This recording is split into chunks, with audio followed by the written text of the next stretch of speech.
Hello friends, स्वागत है आप लोगों का एनसीईआरटी जोन में।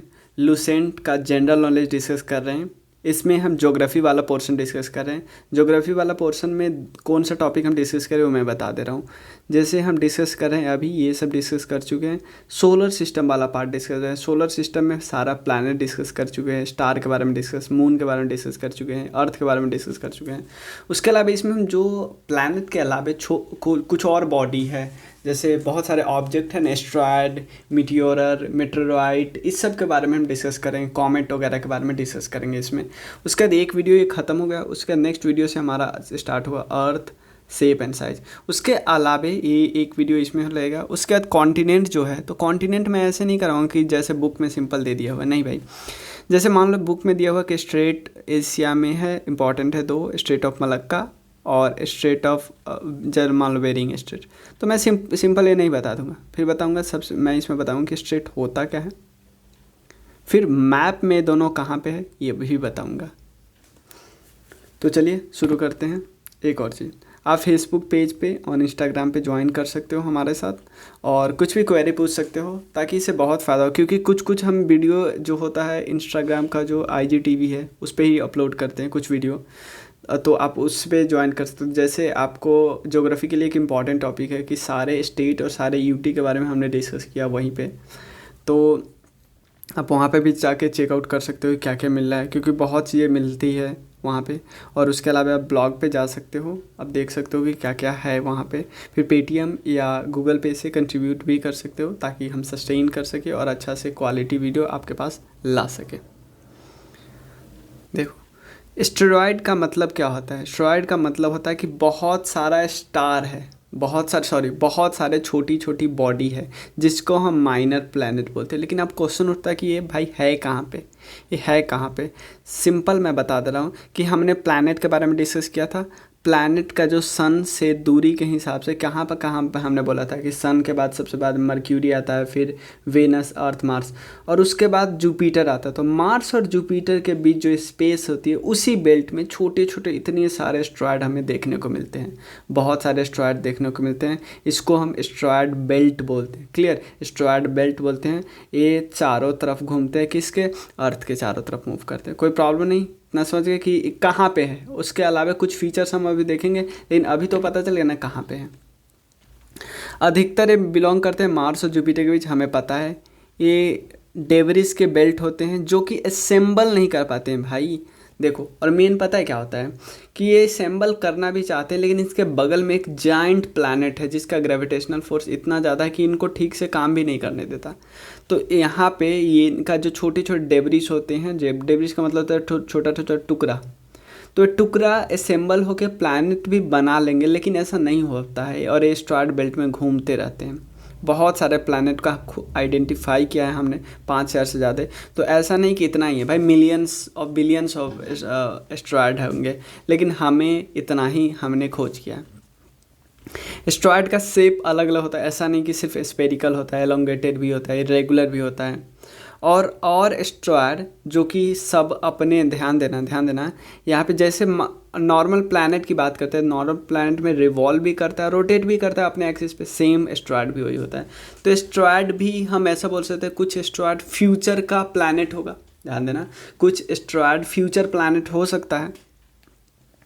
यहाँ पे एक एस्टेरॉयड के बारे में बताया गया, ट्रोजन एस्टेरॉयड के बारे में बताया गया है कि found in 2 cloud moving in orbit of Jupiter, Jupiter के ऑर्बिट में मूव करता है, और एक आगे रहता है एक पीछे रहता है। ये नॉर्मल बात है कि, और जुपिटर बहुत ज़्यादा इसको डाइवर्ट करता होगा। यहाँ पे बताया जा रहा है ना कि साइंटिस्ट बार बार बताते हैं कि this asteroid occupy a place where a planet could have existed but was prevented from the formation. मतलब ग्रेविटेशनल फोर्स, इसके बगल में एक जाइंट प्लैनेट है जिसका नाम है जुपिटर, तो वो बहुत डिस्टर्ब करता रहता है इसको। क्लियर? कोई प्रॉब्लम नहीं है। तो एस्टेरॉयड बेल्ट के बारे में हम जान सकते हैं। और एक और आपको बताना है, एक एस्टेरॉयड है बेनू, आपको बताना है कि वो न्यूज में क्यों है। क्लियर? उसके बाद नेक्स्ट टॉपिक है मीटियोरर और मेटेरॉइड्स। हमने समझ लिया ना, हमने समझ लिया एस्टेरॉयड बेल्ट के बारे में हमने समझ लिया। अब देखते हो अब क्या होता है। सिंपल इसका क्या होता है कि सिंपल बहुत सारे एस्टेरॉयड घूम रहे हैं, भाई बहुत सारे, कुछ ना कुछ तो टकराएंगे ना आपस में। एस्ट्रॉयड एस्ट्रॉयड टकरा जाएंगे, किसी भी तरह टकराएंगे। तो टकराने से क्या होगा, इसमें से कुछ स्मॉल पार्टिकल नीचे की तरफ आएगा। और अगर अगर नीचे की तरफ आने का मतलब है इसमें से कुछ हमारे तरफ आ जाएगा, कुछ कुछ पार्टिकल को अर्थ का ग्रेविटेशनल फोर्स अपने तरफ खींच लेगा। वैसे अर्थ दूर है, मतलब ये बहुत rare of the rarest case होता है कि वो अर्थ की तरफ आ गया, क्योंकि अधिकतर तो कहाँ है, मार्स और जुपिटर के बीच, और मार्स के बगल में है अर्थ। तो बहुत rare of the rarest case होता है कि अर्थ के ग्रेविटेशनल फोर्स के अंदर आ गया। तो लेकिन आता है, कभी कभी आता है। तो मेटेओरस और meteoroid are also called shooting star. Shooting star का मतलब है कि एस्ट्रॉयड का टकराया, इन दोनों से कुछ पार्टिकल आया, वो अर्थ के ग्रेविटेशनल फोर्स में आ गया, मतलब हमारे एटमॉस्फेयर में आ गया। क्लियर, हमारे एटमॉस्फेयर में आया। तो हमारे एटमॉस्फेयर में आएगा तो सबसे पहले, चलो पहले इसको बताने से पहले मैं बता दे रहा हूँ, हमारे एटमॉस्फेयर में जैसे ही आएगा, जैसे ये टूटा हमारे एटमॉस्फेयर में, हमारा एटमॉस्फेयर ये वाला है, तो एटमॉस्फेयर में एयर है, तो एयर के कोलिजन के कारण, फ्रिक्शन के कारण इसमें आग लग जाएगी ना, तो या तो क्या होगा, ऊपर ही ऊपर सब खत्म हो जाएगा। लेकिन अगर ये वाला इसका साइज ज़्यादा हुआ तो भाई जलने के बाद भी थोड़ा तो बचेगा ना, छोटा सा टुकड़ा यहाँ पे गिर जाएगा, जिसके कारण यहाँ पे गड्ढा हो जाएगा, जिसके बाद इसको बोलते हैं क्रेटर। और बहुत सारे क्रेटर लेक भी आपने सुना होगा। जैसे क्या होता है कि यहाँ पे गड्ढा कर दिया, फिर बारिश उरिश होने सालों लग जाते हैं, मिलियंस ऑफ साल, बारिश होते होते भरता जाता है, जिसके कारण एक लेक बनाती है जिसे हम क्रेटर लेक बोलते हैं। क्लियर, अब समझते हैं इसको क्या क्या और लिखा है। मिटियोरर जो होता है वो यूजली स्मॉल होता है, और due to heat produce by air resistance burn, मतलब ऊपर ही बर्न कर जाता है, मतलब अर्थ पे गिरता ही नहीं है। तो मेटेओरर का मतलब होता है जो अर्थ के एटमॉस्फेयर में ही ख़त्म हो गया। क्लियर, उसके बाद क्या होता है, मिटियोरर अगर साइज में ज़्यादा हो, मैंने बताया ना साइज में ज़्यादा होता है, कंप्लीटली बर्न नहीं होता है, अर्थ के लैंड सरफेस पे गिर जाता है, जिसको हम बोलते हैं मीटियोराइट। मतलब ये ऊपर ही मर गया तो इसको बोलेंगे मीटियोरर, नीचे आया तो इसको मीटियोराइट बोलते हैं। क्लियर, कुछ इस तरह से आता है, देखो ना यहाँ ऐसे आ रहा है, देख रहे हो आप, एटमॉस्फेयर में जैसे ही आ रहा है तो इसमें लग रहा है कि आग लग गया, और ये बच जाता है तो नीचे गिर जाता है, नहीं तो ऊपर ही ख़त्म हुआ। क्लियर, देखो यहाँ पे बताया जा रहा है कि all meteoroids are believe to be originate in the asteroid belt where a sudden collision. हमें अधिकतर जो जितने भी मेटेरोइड्स आए हैं ना, मतलब हमने जितना जांच किया है, जितना जांच पड़ताल किया है, उससे पता चलता है कि ये सारे के सारे एस्ट्रॉयड बेल्ट में, क्योंकि इतने सारे माइनर प्लैनेट है, तो उसे कोलाइड करके कुछ ना कुछ आते हैं। अगर अर्थ की ग्रेविटी उसे अट्रैक्ट कर लेती है तो आते हैं, नहीं तो दूसरी तरफ चले जाते हैं। क्लियर, कोई प्रॉब्लम नहीं है। अब नेक्स्ट टॉपिक है कॉमेट। कॉमेट के बारे में ये फिगर है। कॉमेट देखो, कॉमेट कुछ इस तरह से होते हैं, मतलब इसमें थोड़ा हमें ऐसा नहीं लग रहा है कि इसमें एक ऐसा बॉडी है जिसमें थोड़ा टेल टाइप का, टेल लंबा, ऐसा हेयरी टाइप का नहीं लग रहा है, ऐसे देखो पीछे नहीं लग रहा है, हेयर टाइप का। और ये इसका जो, इसको हम बोलते हैं टेल, और टेल वाला पार्ट हमेशा क्या होता है, पीछे मूव करता है। टेल वाला पार्ट हमेशा पीछे मूव करता है। जैसे मान लो ये, और सन से हमेशा टेल वाला पार्ट सन से दूर ही भागेगा, सन से दूर भागेगा। जैसे मान लो ये पार्ट उसका ऊपर वाला हेयर है, हेयर वाला है, मतलब टेल है, पूंछ बोलते हैं। तो यहाँ पे सन है तो ये क्या दूर भागेगा, हमेशा दूर भागेगा, इधर भागेगा। अब होता क्या है वो देख लेते हैं। देखो, कॉमेट को हम विजिटर ऑफ सोलर सिस्टम बोलते हैं। कॉमेट को हम विजिटर ऑफ सोलर सिस्टम बोलते हैं, जिसका मतलब है, कॉमेट का मतलब होता है हेयरी स्टार टाइप का, हेयर टाइप का ना, जो उसका टेल होता है, पूंछ होता है, वो थोड़ा हेयरी होता है। वो मोस्ट स्पेक्टिकुलर एंड अनप्रेडिक्टेबल, मतलब अच्छा दिखता है और अनप्रेडिक्टेबल, हमें पता ही नहीं होता है कब आएगा, मतलब। और इतना स्लो होता है ना, यहाँ पे लिखा हुआ है comet move around the sun in regular orbit. Regular orbit में मूव तो करता है बट बहुत स्लो होता है।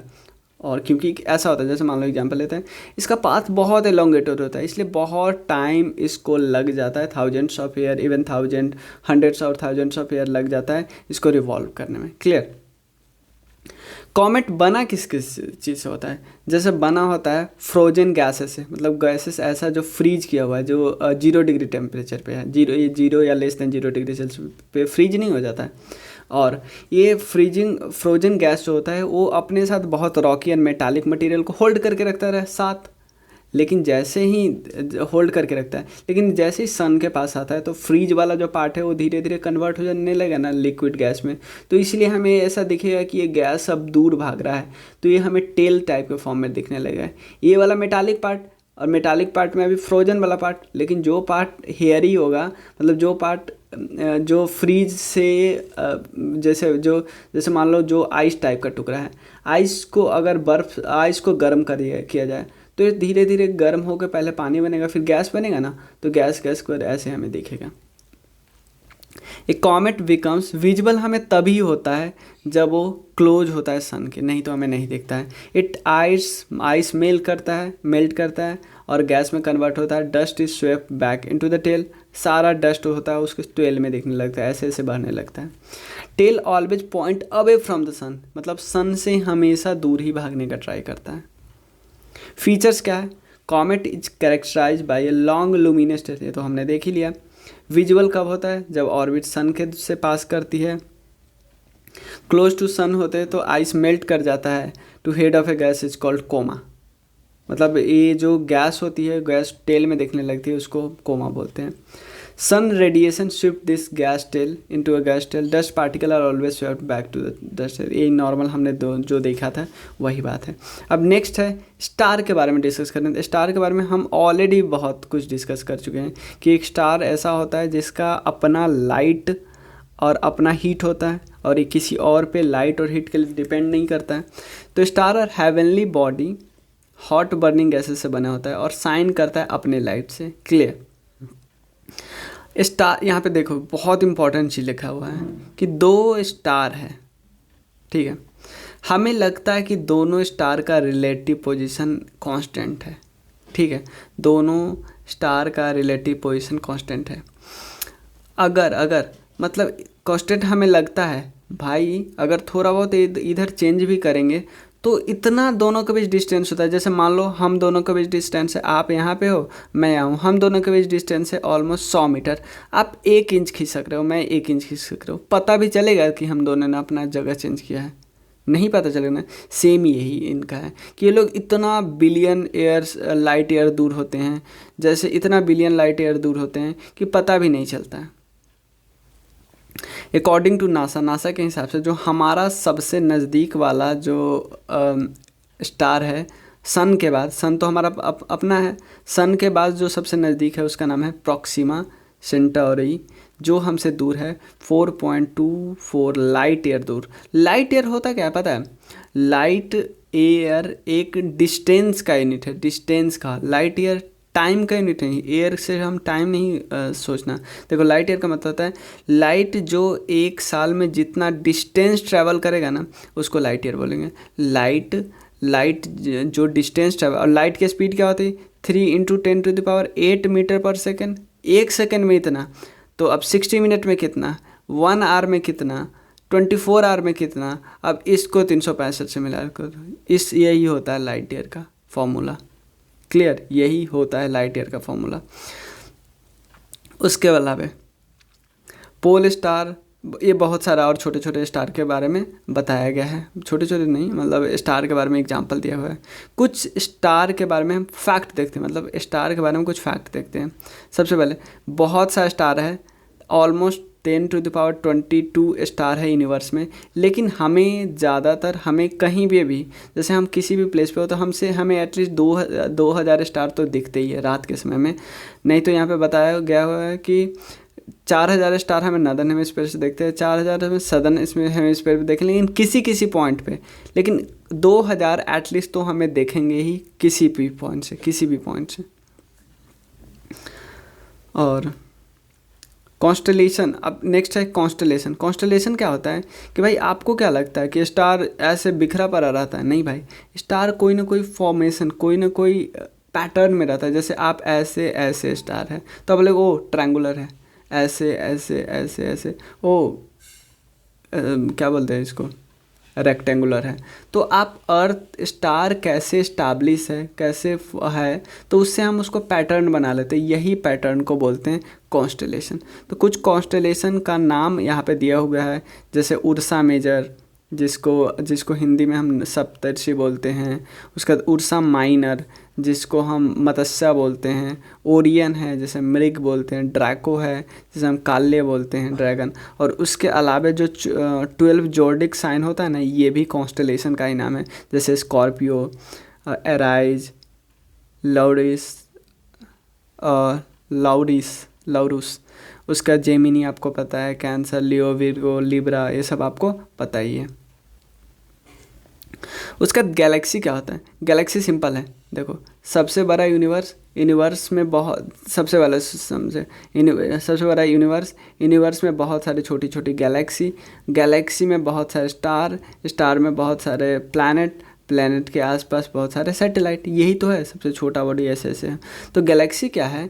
Galaxy large group of star है। और इसमें गैलेक्सी में सिर्फ स्टार नहीं होता है, स्टार के अलावा डस्ट भी होता है, लाइट गैसेस भी होता है। और जैसे मान लो ए स्टार है, इसके बीच का स्पेस भी तो होता है। इस स्पेस को क्या बोलते हैं आपको पता है? Interstellar space. इंटरस्टेलर, जैसे मान लो ये स्टार है, इसका ग्रेविटेशनल फोर्स यहाँ के बीच है। ए स्टार है, इसका ग्रेविटेशनल फोर्स यहाँ पे, इस बीच को हम बोलते हैं इंटरस्टेलर स्पेस, जहाँ पे दोनों का ऑलमोस्ट न्यूट्रल हो जा रहा है क्या? Gravitational force. तो इतना सारा गैलेक्सी है, 10⁻11 याद रखने की ज़रूरत नहीं है। हम जिस गैलेक्सी का पार्ट है वो है मिल्की वे गैलेक्सी। और उसका शेप कैसा है आपको याद रखना पड़ेगा, पूछ सकता है कभी भी। स्पाइरल शेप है, स्पाइरल। उसके बाद हमारा जो गैलेक्सी है उसके बारे में कुछ पॉइंट दिया हुआ है, जो उसको डिस्कस कर लेते हैं। जैसे मिल्की वे गैलेक्सी जो लार्जेस्ट स्पाइरल शेप गैलेक्सी है हमें जितना पता है, और ये कितना लाइट ईयर में है वो। जैसे मान लो एग्जांपल लेते हैं कि एक गैलेक्सी कुछ ऐसे है, ऐसे मान लो बॉल के टाइप की है। बॉल का अगर शेप होगा गेंद का शेप का, तो सेंटर पे सबसे ज़्यादा लंबाई चौड़ाई होगा ना। तो सेंटर पे देखो कि इतना सेंटर है, इतना, और स्पैन इतना लाइट ईयर क्रॉस करता है। जैसे यहाँ से यहाँ जाने में इसको इतना टाइम लगेगा। मिल्की वे गैलेक्सी नाम से पता चला है क्योंकि ये सॉफ्ट ग्रोइंग लाइट टाइप के दिखता है, क्योंकि बहुत सारे स्टार होते हैं ऑब्वियसली। गैलीलियो डिस्कवर किया था कि that this band of light was produced by countless individual star which naked eye can not see, जिसको ये मिल्की वे के बारे में बता रहा है कि इट्स टेक्स 250 साल लगते हैं कंप्लीट करने में 1 रिवॉल्यूशन। क्योंकि आपको पता है सब रिवॉल्यूशन कर रहे हैं, जैसे सैटेलाइट प्लैनेट का कर रहे हैं, प्लैनेट स्टार का कर रहे हैं, स्टार किसी न किसी और स्टार को कर रहा है, या किसी न किसी स्टार के बारे में अधिकतर पता चलता है कि कांस्टेंट ही है, मतलब रुका हुआ है। लेकिन स्टार भी किसी न किसी का कर ही रहा होगा। जैसे यहाँ पे बता रहा है गैलेक्सी भी कर रहा है।